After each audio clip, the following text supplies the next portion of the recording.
Before we begin, tell us, where in the world are you watching from? Now, let's dive into today's story. Chapter 1. The Dinner That Changed Everything. Gerald Orozco sat at the head of his mahogany dining table, the same spot he'd occupied for 15 years of marriage. The crystal chandelier cast warm light over the remnants of another silent dinner, but tonight felt different. Tonight, the contempt in his wife's eyes had finally crystallized into words. "You are a nobody. Don't pretend you matter." Lynette Orozco's voice cut through the air like a blade. Her auburn hair caught the light as she shook her head in disgust. "Honestly, we forget you exist half the time." Their 18-year-old daughter, Emily, looked up from her phone, her green eyes, so much like her mother's, filled with casual cruelty. "She's right, Dad. You're just there, like furniture." Gerald's weathered hands, scarred from his years as a Marine before transitioning to private security consulting, remained steady as he reached for his wine glass. At 45, he'd built a successful business protecting corporate executives and high-net-worth individuals. His analytical mind, honed by military strategy and psychological profiling, had made him wealthy enough to afford this sprawling suburban mansion. Yet somehow, he'd become invisible in his own home. The irony wasn't lost on him. A man whose job was to anticipate threats, to read people's intentions, to protect others from betrayal, and he'd been blind to what was happening under his own roof. He clinked his fork against his wine glass, the crystal singing a pure, clear note. Both women looked at him with surprise. Gerald never interrupted their conversations, never demanded attention. "This won't take long," he said, his voice calm and measured. "Just 3 sentences." By the second sentence, Lynette's face had gone pale. By the third, Emily had set down her phone entirely. "I know about Marco Houston," Gerald continued, watching his wife's manicured fingers tremble against her wine glass. "I know about the Tuesday afternoons at the Riverside Hotel, and I know that you both think I'm too pathetic to do anything about it." The silence stretched between them like a taut wire. Lynette's mouth opened and closed, searching for words that wouldn't come. Emily's eyes darted between her parents, finally understanding that the family dynamic she'd taken for granted was about to shift dramatically. Gerald stood, his 6-foot frame casting a long shadow across the table. "Finish your dinner. We'll talk more tomorrow." As he walked toward his study, Gerald could hear Lynette's whispered frantically to Emily.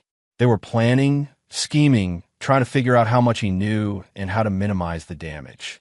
They still thought they were dealing with the same passive man who'd endured their disrespect for years. They had no idea who Gerald Orozco really was.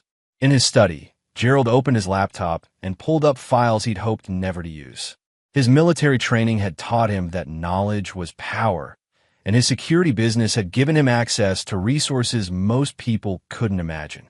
For weeks, he'd been gathering intelligence, not because he'd suspected the affair, but because his professional instincts had finally kicked in. The evidence was damning. Photos, credit card records, phone logs, even audio recordings from the surveillance equipment he'd discreetly placed throughout their home. But evidence was just the beginning.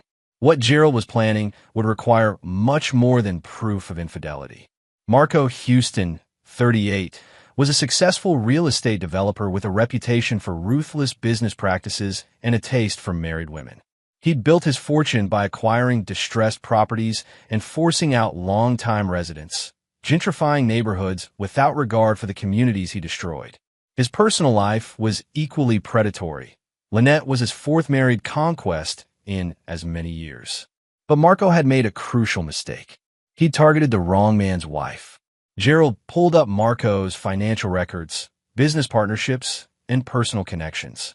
His security firm had contracts with 3 of the banks that held Marco's construction loans.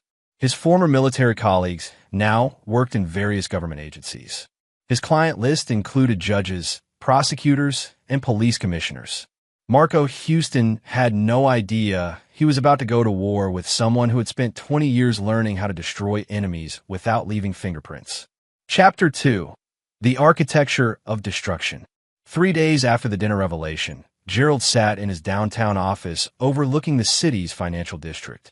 His security consulting firm, Orozco Strategic Solutions, occupied the entire 23rd floor of the Meridian Tower. The irony that Marco Houston's development company had built this very building wasn't lost on him. His assistant, Angela Ingram, knocked on his door. At 52, Angela had worked with Gerald since he'd started the company 8 years ago. She was former FBI, brilliant, and absolutely loyal. More importantly, she shared Gerald's belief that betrayal should never go unpunished.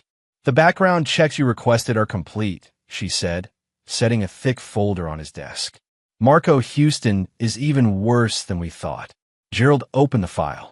Inside were detailed reports on Marco's business practices, his relationships, and most importantly, his vulnerabilities. The man was leveraged to the hilt, having borrowed heavily for his latest development project, a luxury condominium complex that was already behind schedule and over budget. "What about my wife's activities?" Gerald asked. Angela's expression hardened. "Lynette has been quite busy. The affair with Marco started 6 months ago, but there's more. She's been systematically moving money from your joint accounts into a private account. Small amounts, but it adds up to nearly $80,000. Gerald nodded. He'd expected as much. Lynette had always been calculating, but desperation made people sloppy. "And Emily, your daughter has been keeping some interesting company. Wendell Frederick, Marco's business partner, has been taking her to expensive restaurants and buying her gifts. She thinks it's because she's special, but Marco is using her to get closer to our family," Gerald finished. "Or possibly to gather information about my business." The betrayal ran deeper than he'd imagined. Not only had his wife been cheating, but his daughter had been manipulated into becoming an unwitting spy. The rage that had been building inside Gerald crystallized into something cold and sharp. "I want you to initiate Operation Demolition," Gerald said, using the code name they developed for their most comprehensive investigative protocols. Full-spectrum intelligence gathering on both targets. Financial records, personal communications, business dealings, everything. Angela smiled grimly. "It'll be my pleasure. What about the family situation?" "I'll handle that personally. Lynette and Emily still think they're dealing with the same man who's been rolling over for years. They're about to learn otherwise." That evening, Gerald returned home to find Lynette waiting in the living room, dressed in the black cocktail dress he'd bought her for their anniversary. Her strategy was obvious: seduce him into forgiveness and compliance. She'd used the same approach whenever she'd been caught in smaller lies over the years. "Gerald, darling," she began, her voice honey-sweet. "I think we need to talk about what you said the other night." "You're right," Gerald replied, settling into his leather armchair. "We do need to talk. First, about the $80,000 you've stolen from our accounts." Lynette's carefully composed expression flickered. "I don't know what you—" "Second," Gerald continued, "about Emily's relationship with Wendell Frederick. Did you know he's been reporting back to Marco about our conversations? About my work schedule? About when I'm traveling?" The color drained from Lynette's face. "You're being paranoid. Emily is just—" "Third," Gerald's voice dropped to a whisper that somehow seemed more threatening than shouting. "About the fact that you and your daughter have been treating me like a fool for months, possibly years, while planning to take half my assets in what you assumed would be an easy divorce." Lynette stood abruptly, her mask finally slipping. "You can't prove any of that. And even if you could, what are you going to do about it? You're not exactly the confrontational type, Gerald." Gerald smiled, and something in his expression made Lynette take a step backward. "You're absolutely right. I'm not confrontational. I'm something much worse. I'm patient.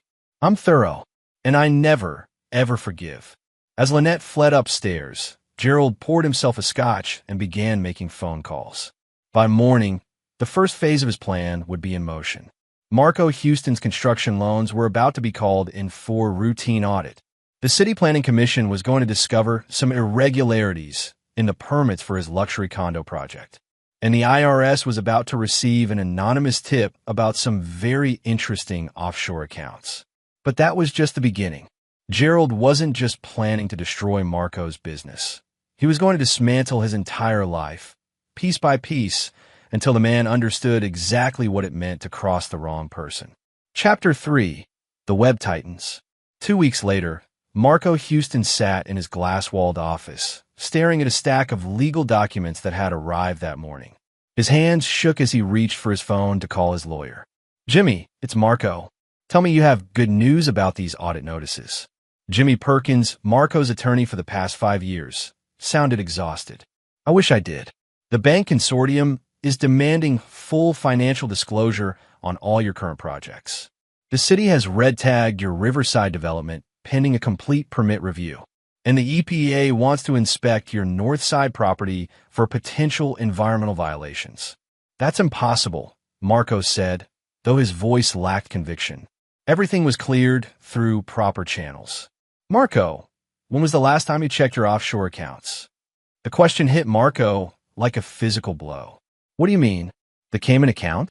It's been frozen pending an IRS investigation. Someone provided them with detailed records of every transaction for the past 3 years." Marco's phone slipped from his hand. The offshore account contained nearly $2 million, money he'd need to cover his construction loans if the bank called him in. Without it, his entire business empire would collapse like a house of cards. His intercom buzzed. "Mr. Houston, your 2 o'clock appointment is here." Marco had forgotten about the meeting. He'd scheduled it weeks ago with a potential investor who'd expressed interest in his luxury development project. Right now, he needed every cent he could raise. The investor turned out to be a distinguished man in his mid-40s, impeccably dressed and carrying himself with quiet confidence. He introduced himself as Gerald Orozco, president of Orozco Strategic Solutions. "I understand you're looking for additional financing for your Riverside project," Gerald said, settling into the chair across from Marco's desk. Marco studied his visitor carefully. Something about the name was familiar, but he couldn't place it. "That's right. Though I should mention we've hit a few minor snags with permits. Nothing that can't be resolved, I'm sure," Gerald replied smoothly. "I've done my research on your company. Very impressive track record." For the next hour, Gerald asked detailed questions about Marco's business, his development timeline, and his financial projections. To Marco, it seemed like a standard investor meeting, but Gerald was actually cataloging every vulnerability, every pressure point he could exploit. "I'm prepared to offer you a bridge loan of $5 million, Gerald finally said. Marco's eyes widened. It was exactly the amount he needed to weather the current crisis. That's very generous. What are your terms?" "Standard rates, but I do require comprehensive collateral. Your Riverside property, your Northside holdings, and your personal guarantee backed by your primary residence." It was aggressive, but Marco was desperate. "I'll need to review this with my attorney." "Of course. Take your time." Gerald stood and shook Marco's hand. "Oh, one more thing. I'll need character references. Professional and personal. I can provide business references easily enough. I was thinking more along the lines of personal relationships. People who can vouch for your integrity. Your girlfriend, perhaps." Marco's blood turned to ice. "I'm sorry, Lynette Orozco. She is your girlfriend, isn't she?" The silence in the room was deafening. Marco's face went through a series of expressions: confusion, recognition, and finally, pure terror. "You're Lynette's husband?" "Yes." Gerald's voice remained conversational, almost friendly. "And Emily's father. You remember Emily, don't you? Sweet girl. My daughter." Marco's hands were visibly shaking now. "Look, Mr. Orozco, I can explain." "No need. I understand completely. You saw an opportunity, and you took it. A bored housewife, a successful businessman who might have useful connections, a teenage daughter who could provide inside information. It's actually quite clever." Gerald walked to the window and looked out at the city skyline. "The problem is, you made one critical error in your planning." "What's that?" Gerald turned back to Marco, and his smile was the most terrifying thing Marco had ever seen. "You assumed I was weak." Marco reached for his phone, but Gerald raised a hand. "Before you call security, you should know that I own the company that provides security for this building. I also hold the primary note on the building itself through one of my investment partnerships. And as of this morning, I own 60% of your construction loans." The reality of his situation crashed down on Marco like an avalanche. "What do you want?"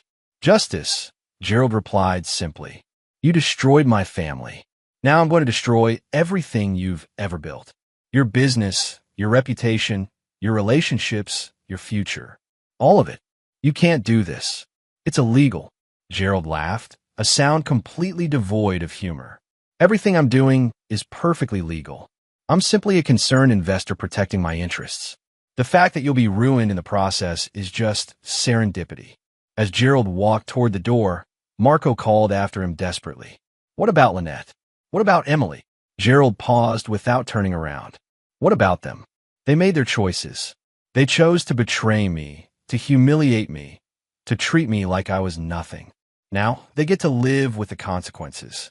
But they're your No, Gerald said quietly. Family doesn't betray family. Family doesn't steal from family. Family doesn't bring strangers into your home to destroy you from the inside. He finally turned back to Marco.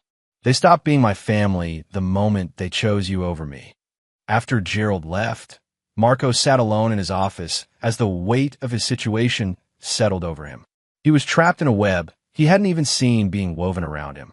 Every avenue of escape had been quietly closed off by a man he dismissed as a passive victim. For the first time in his adult life, Marco Houston understood what it meant to be hunted by someone more intelligent, more ruthless, and far more patient than himself. Chapter 4. The First Domino Falls.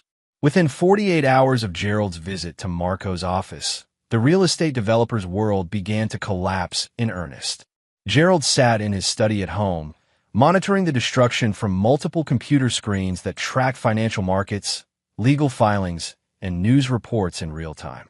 The first domino fell when Meridian Bank, the primary lender for Marco's Riverside project, officially called in his construction loan. The bank's decision was influenced by a routine audit that had mysteriously uncovered irregularities in the project's environmental impact assessments, irregularities that Gerald had carefully planted through his connections in the city planning office. Gerald's phone rang. It was Angela Ingram. Phase 1 is complete, she reported. Marco's scrambling to find alternative financing, but every major lender in the region has been quietly advised about his risk profile. His credit rating just dropped 60 points. What about his personal situation? Even better, Wendell Frederick, his business partner, has been asking uncomfortable questions about the company's financial stability. Our sources indicate they had a rather heated argument yesterday. Gerald smiled grimly.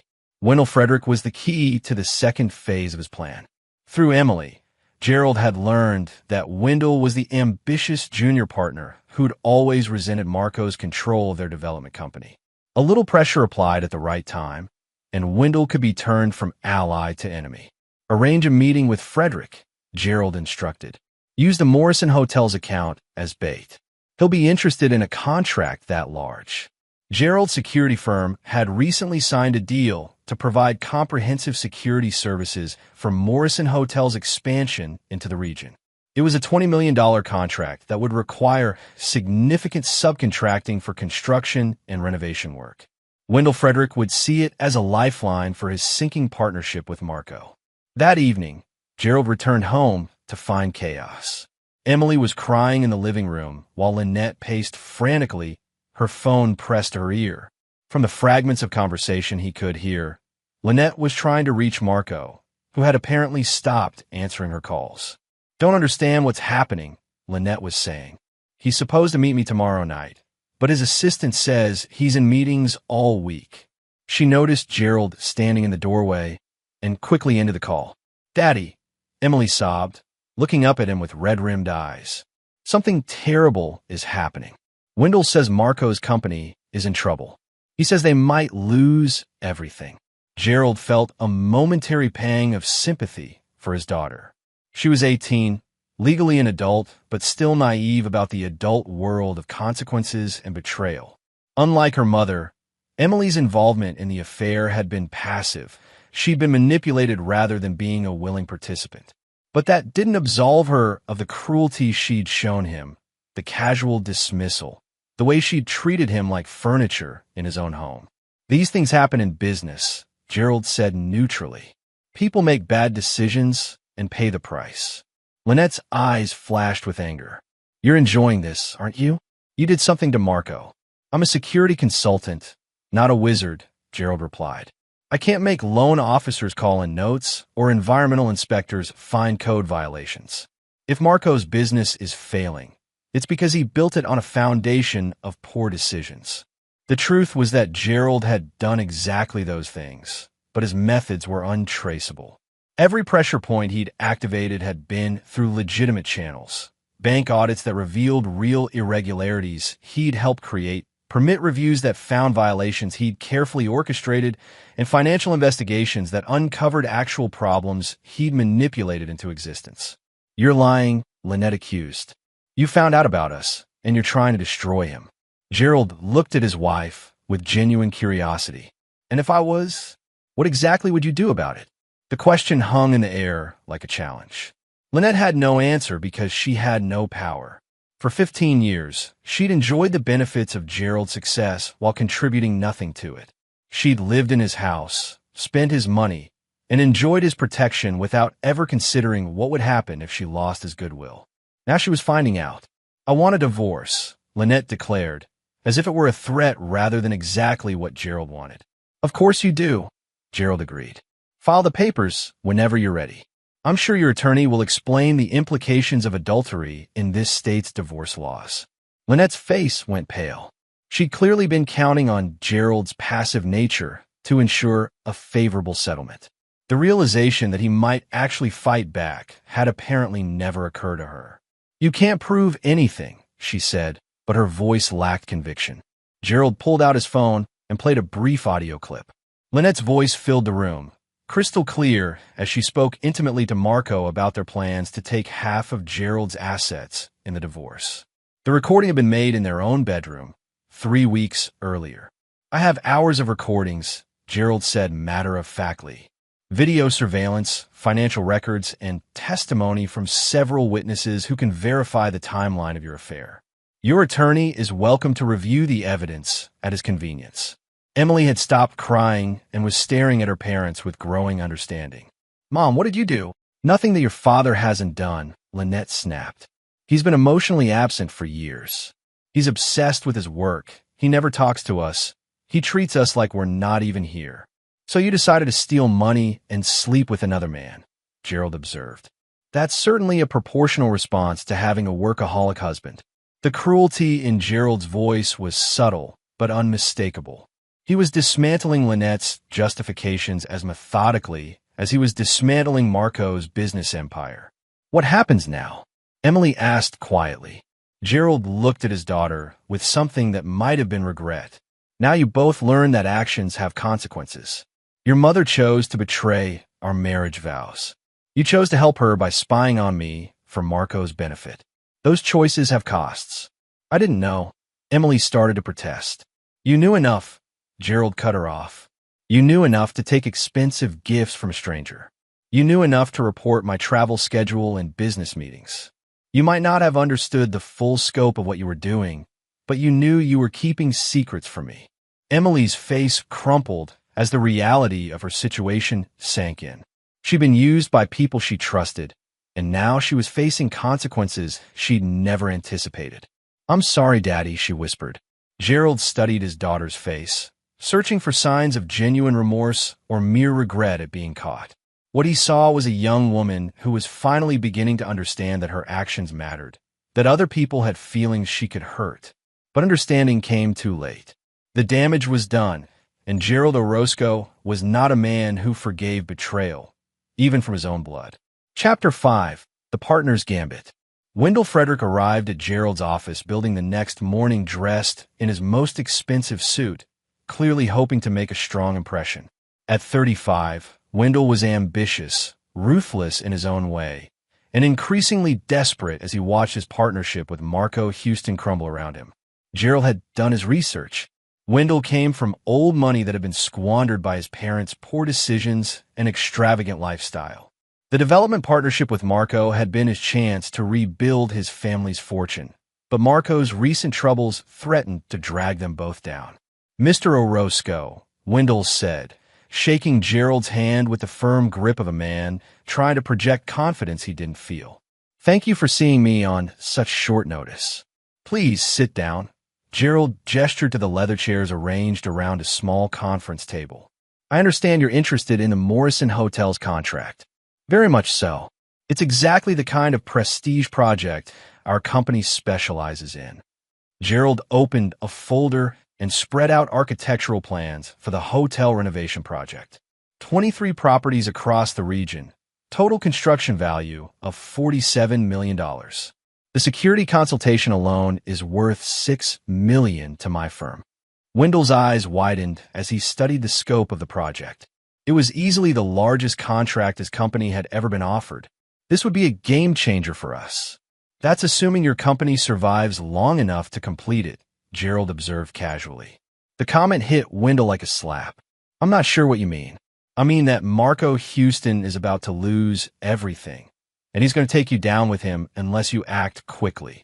Gerald leaned back in his chair, studying Wendell's reactions carefully. Tell me, what do you know about your partner's personal life? Marco keeps his private affairs private, Wendell said carefully. Admirable loyalty, but misplaced. Marco has been having an affair with my wife for 6 months. More importantly, he's been using that relationship to gather intelligence about my business operations and financial holdings. Wendell's face went through a series of expressions as he processed this information. That's a serious accusation. It's not an accusation. It's a fact. Gerald slid a manila envelope across the table. These are copies of financial records showing money transfers from accounts belonging to my wife to offshore accounts controlled by Marco. There are also transcripts of recorded conversations where they discuss their plans to take half my assets in a divorce settlement. Wendell opened the envelope with trembling hands. As he read through the documents, his face grew progressively paler. This looks like, he began, industrial espionage, conspiracy to commit fraud, theft by deception. Gerald's voice was calm, almost conversational. All federal crimes with substantial prison sentences. But I had nothing to do with this, Wendell protested. I never knew. Of course you didn't. You're a legitimate businessman who happened to be in partnership with someone who made very poor decisions. Gerald paused. The question is, what are you going to do about it? Wendell set down the documents and looked directly at Gerald. What do you want from me? I want justice. Marco Houston destroyed my family, so I'm going to destroy everything he's built. You can either go down with him, or you can choose to be part of the solution. And if I choose to be part of the solution? Gerald smiled. Then you take control of your development company before Marco's legal troubles contaminate it. You dissolve the partnership, assume control of the legitimate assets, and position yourself to handle contracts like Morrison Hotels. It was a lifeline, and they both knew it. Wendell could save his business and his reputation by cutting ties with Marco before the scandal broke. More importantly, he could emerge from the wreckage as the sole owner of a development company with a massive new contract. What would you need from me? Wendell asked. Complete cooperation. Financial records, business communications, anything that demonstrates Marco's misconduct. In exchange, you get the Morrison contract and my assurance that your name will be kept out of any criminal proceedings. Wendell was quiet for a long moment, weighing his options. Finally, he extended his hand. You have a deal. As they shook hands, Gerald felt a moment of satisfaction. He was turning Marco's allies against him, systematically isolating the man who had dared to target his family. But this was still just preparation for the real destruction to come. There is one more thing, Gerald said as Wendell prepared to leave. I'll need you to help me arrange a meeting with Marco. Somewhere private, where we can have an honest conversation about his future. Wendell nodded, though Gerald could see the man was beginning to understand that he'd just made a deal with someone far more dangerous than Marco Houston had ever been. That evening, Gerald returned home to find Emily waiting for him in his study. She'd been crying again, but there was something different about her demeanor, a maturity that hadn't been there before. Daddy, I need to tell you something, she said quietly. About Wendell. About what I told him. Gerald sat down behind his desk and waited. I gave him copies of your calendar, your travel schedule, your meeting notes, even some of your client files. Emily's voice was barely above a whisper. I don't know what I thought. Wendell said Marco was interested in doing business with you, that it would be good for everyone. It was worse than Gerald had suspected. His own daughter had been used to conduct industrial espionage against his company.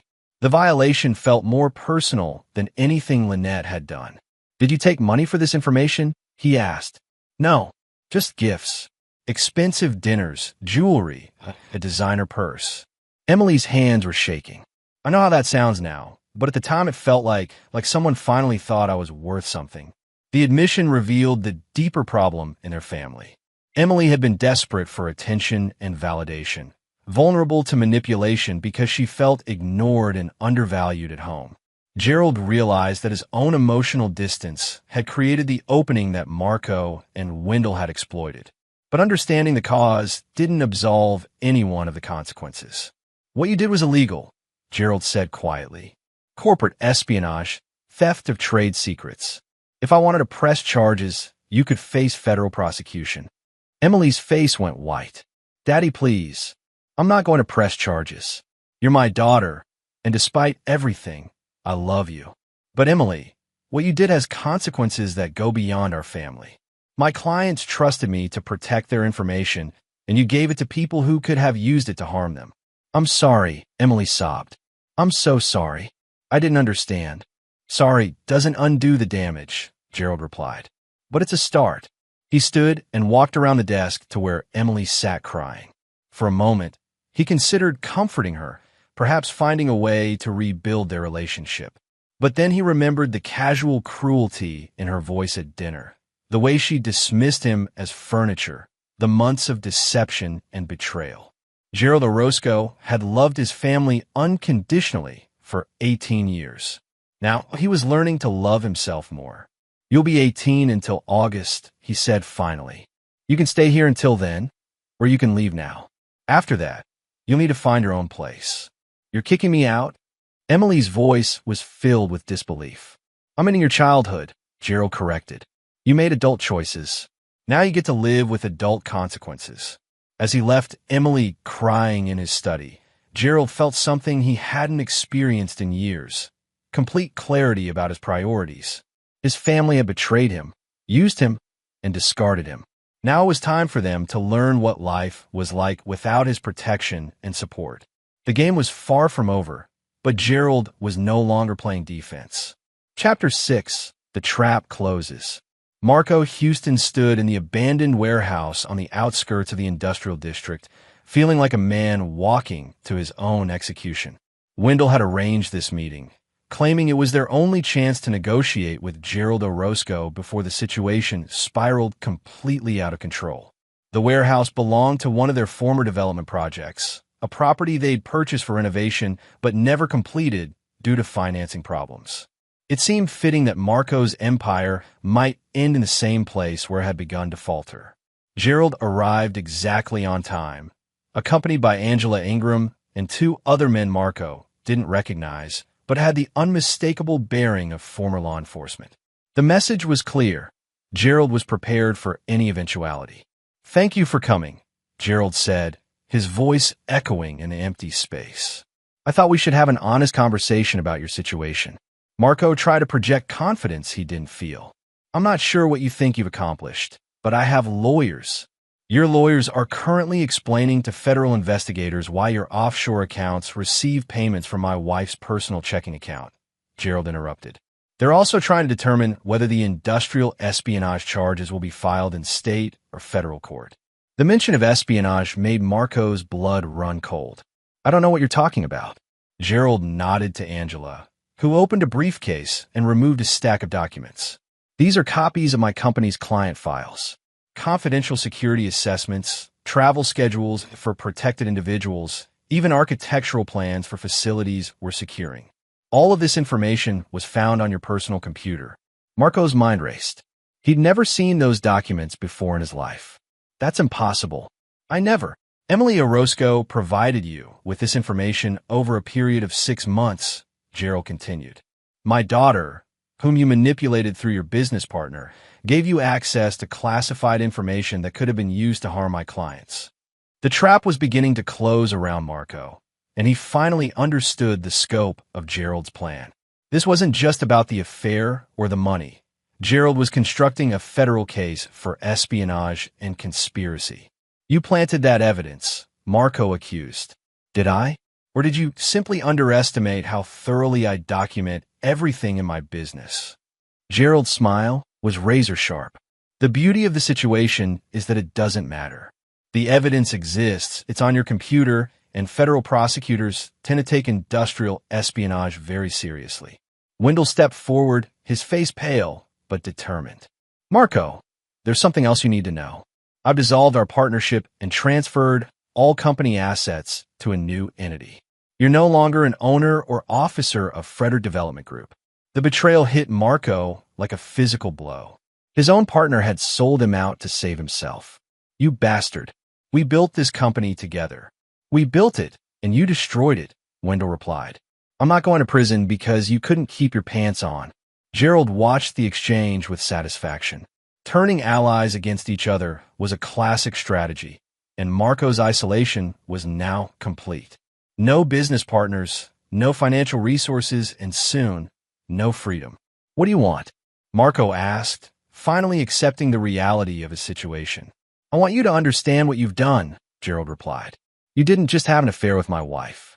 You systematically attacked my family, my business, and my reputation. You used my own daughter against me. You stole my money and my confidential information. You turned my home into a battlefield. Gerald began walking slowly around Marco, like a predator circling wounded prey. Do you know what I do for a living, Marco? I protect people from threats. I identify vulnerabilities and eliminate them before they can cause damage. That's exactly what I'm doing now. The FBI will see through this, Marco said desperately. They'll know you set me up. Will they? Let's see. A real estate developer with a history of aggressive business practices gains access to classified security information through an affair with the wife of a security consultant.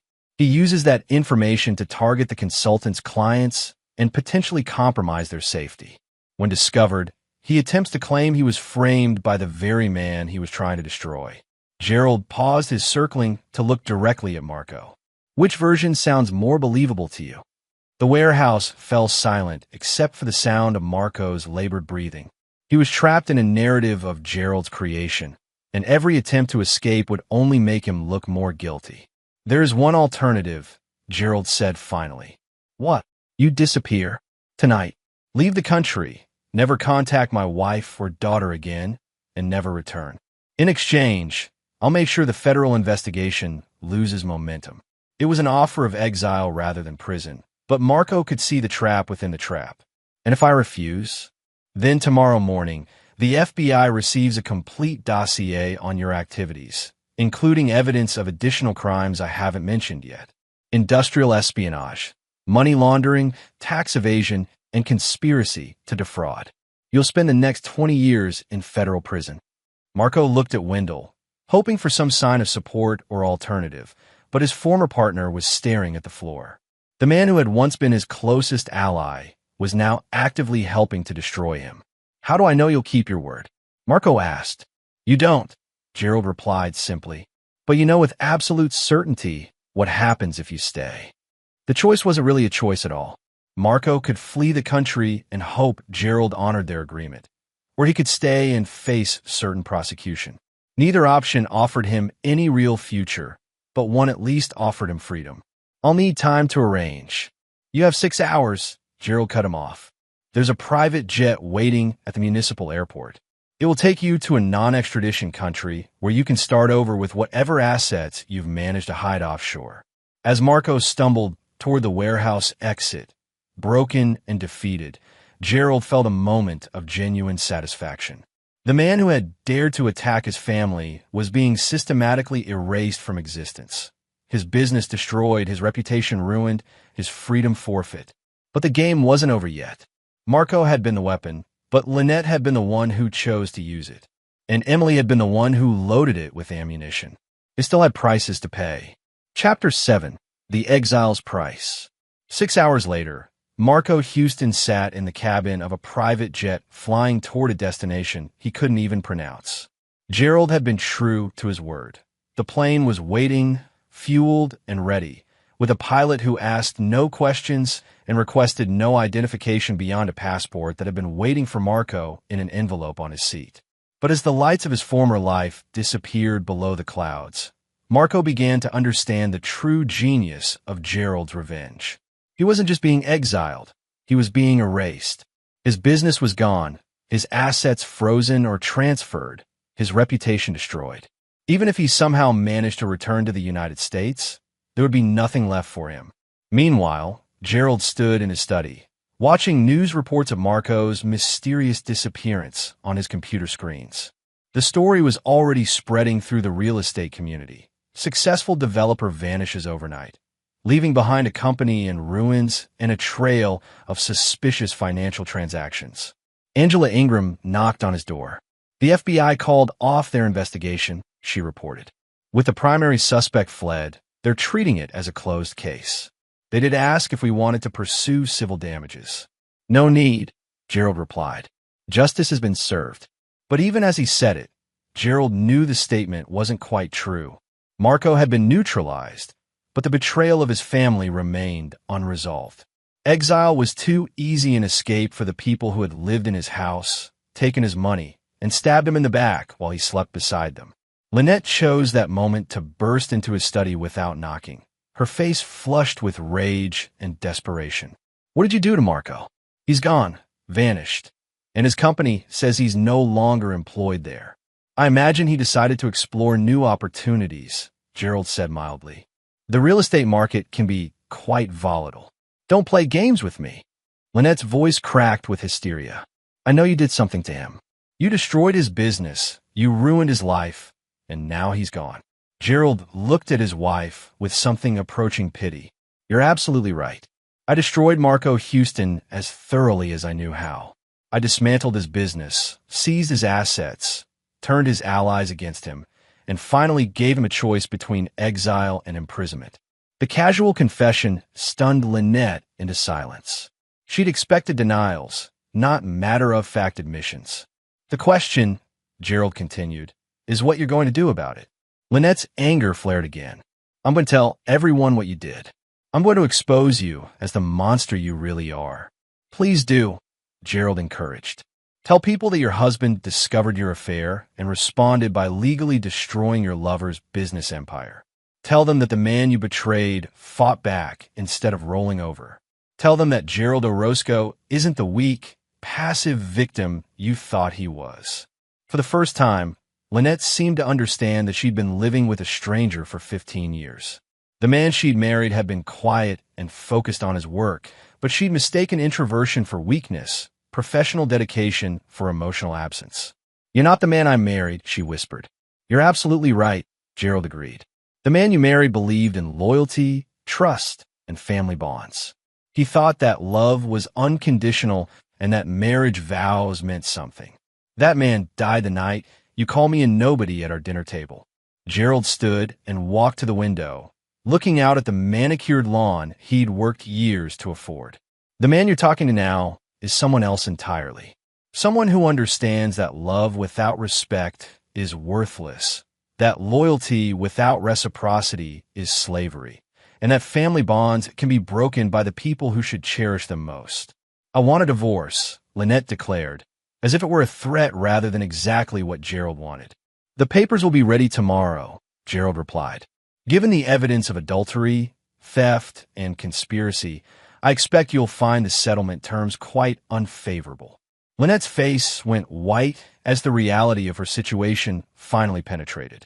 She'd been counting on Gerald's passivity to ensure a comfortable divorce settlement. Now she was facing the prospect of leaving with nothing more than what she could prove she'd brought to the marriage. You can't do this, she protested. I have rights. You had rights, Gerald corrected. You forfeited them when you chose to betray our marriage, steal our money, and conspire with a stranger to destroy our family. Actions have consequences, Lynette. You're about to learn that lesson the hard way.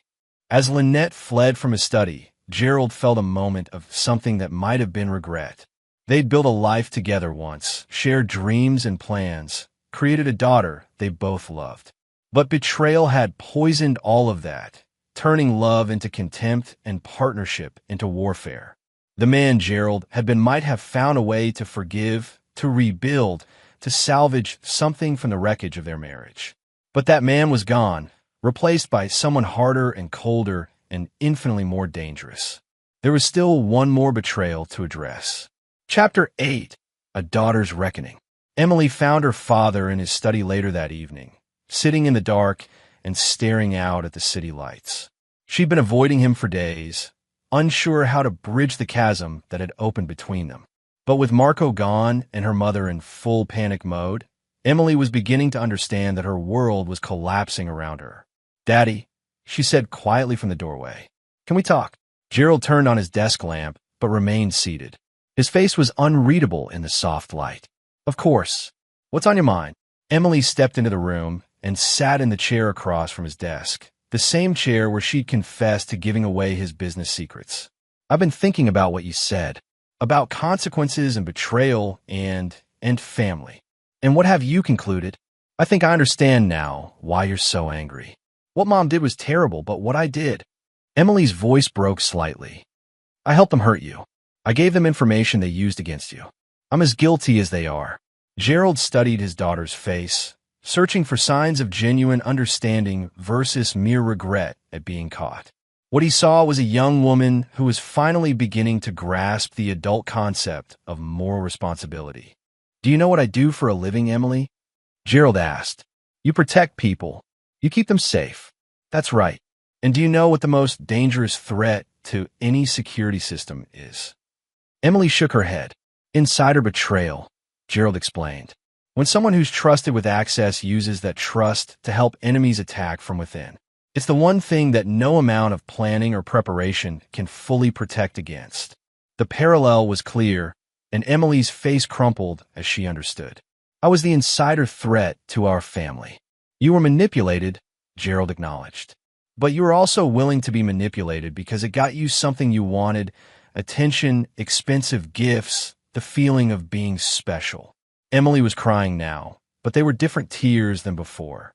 Not the tears of a child being punished, but the tears of someone finally understanding the true weight of their actions. "Is there any way to fix this?" she asked. "Any way to make it right?" Gerald was quiet for a long moment. This was the question he'd been dreading and anticipating in equal measure. Emily was his daughter, his blood, the child he'd raised and loved.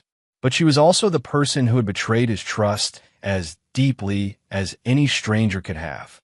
"I don't know," he said finally. "Trust, once broken, is nearly impossible to rebuild.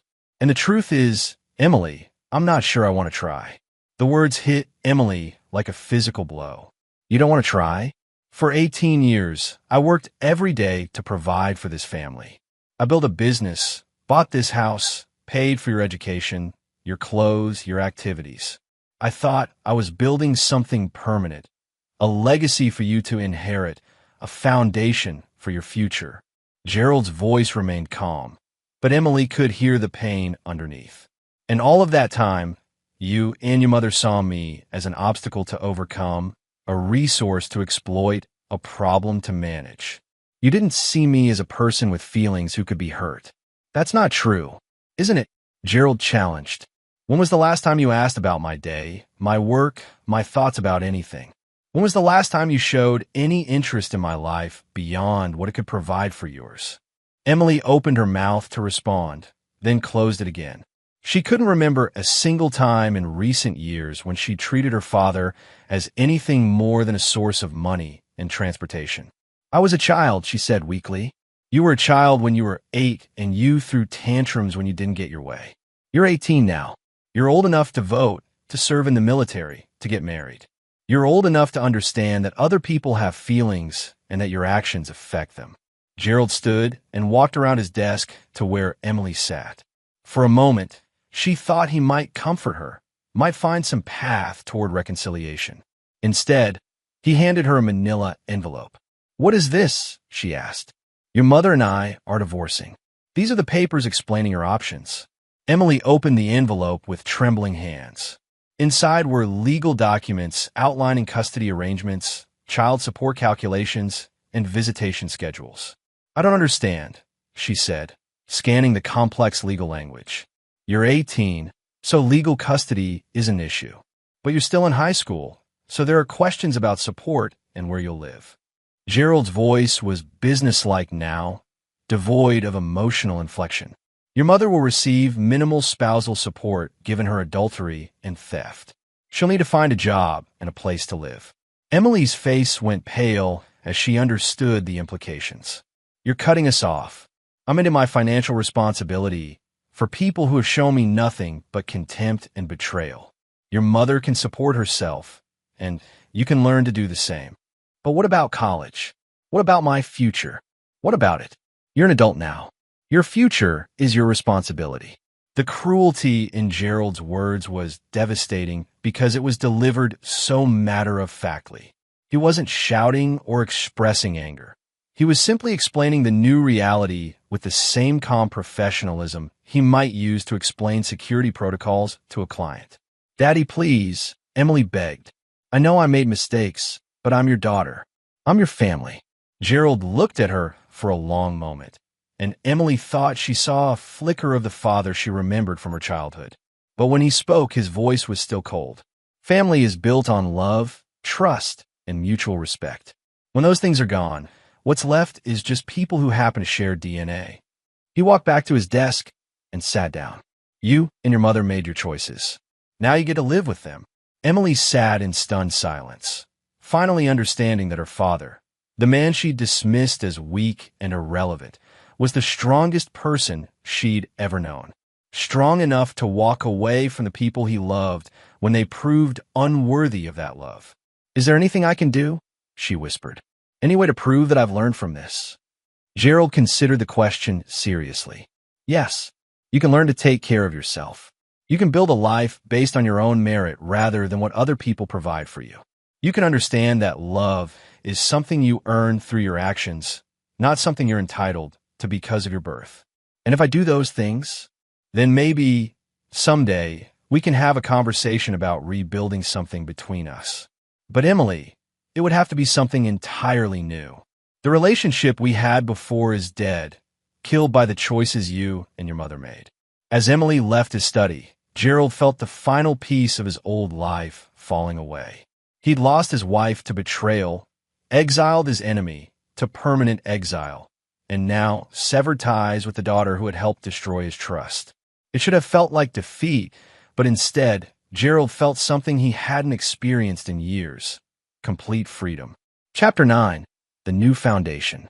6 months later, Gerald stood in the same study where his old life had been dismantled, but everything was different now.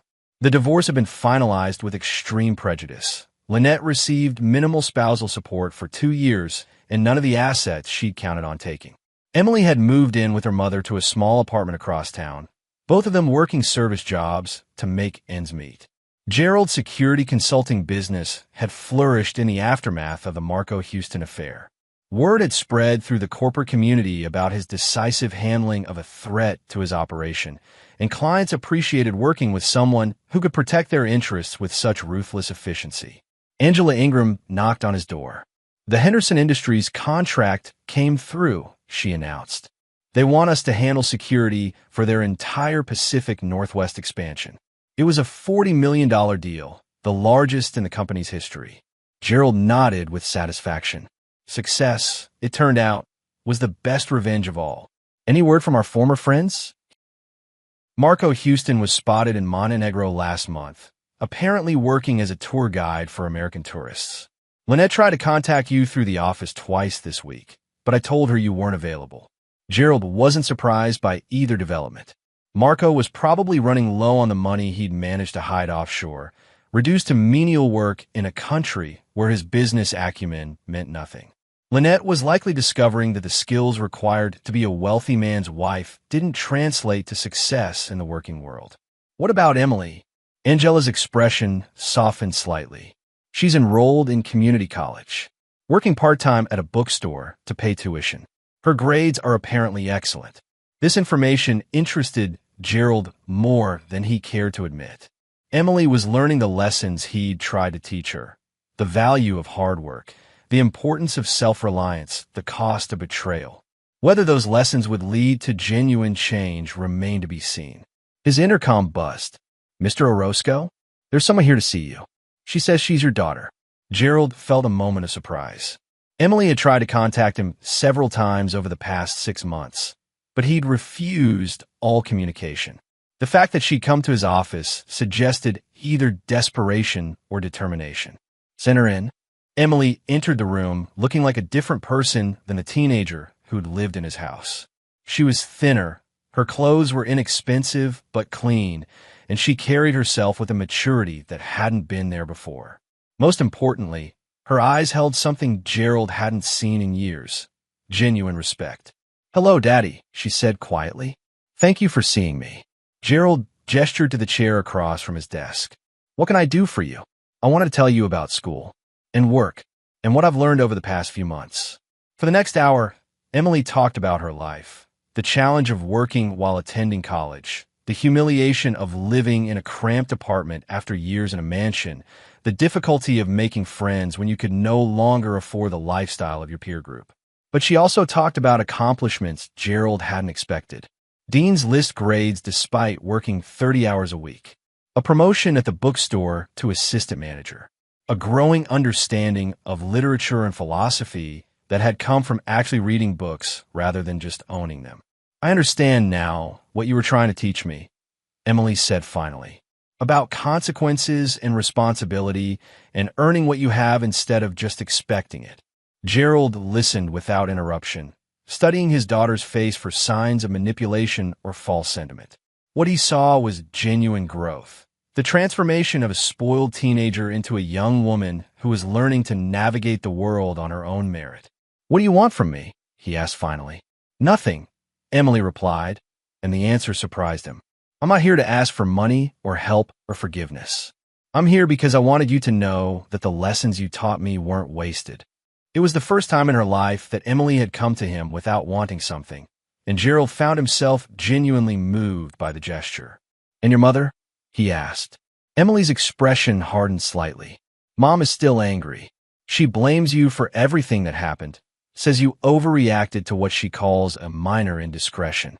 She thinks I should hate you for cutting us off. But you don't. No, I think you did exactly what you should have done. We betrayed you, stole from you, and treated you like garbage in your own home. The fact that you didn't destroy us completely shows more mercy than we deserved." Gerald was quiet for a long moment. The daughter sitting across from him bore little resemblance to the girl who'd called him furniture at their dinner table. This Emily understood accountability, respected strength, and had learned to value what she'd earned rather than what she'd been given. "Are you asking for a relationship?" he said finally. "I'm asking for the chance to build one. Not based on what we used to have, but on who we are now." Emily met his eyes directly. "I know I don't deserve it. I know you don't owe me anything. But if you're willing to try, I'd like to prove that I'm worthy of being your daughter." It was exactly the right answer, acknowledging fault without making excuses, asking for opportunity without demanding entitlement. Gerald realized that his punishment had accomplished something he'd never expected. It had forged his spoiled child into someone who might actually be worth respecting. "We'll start slowly," he said finally. "Dinner once a month. You pay your own way, we talk about your life and goals, and we see if there's something real to build on." Emily's face lit up with genuine joy. "Thank you, Daddy. I won't disappoint you again." "No," Gerald agreed, "you won't. Because now you understand the cost of disappointment." As Emily left his office, Gerald reflected on the strange journey that had brought him to this point.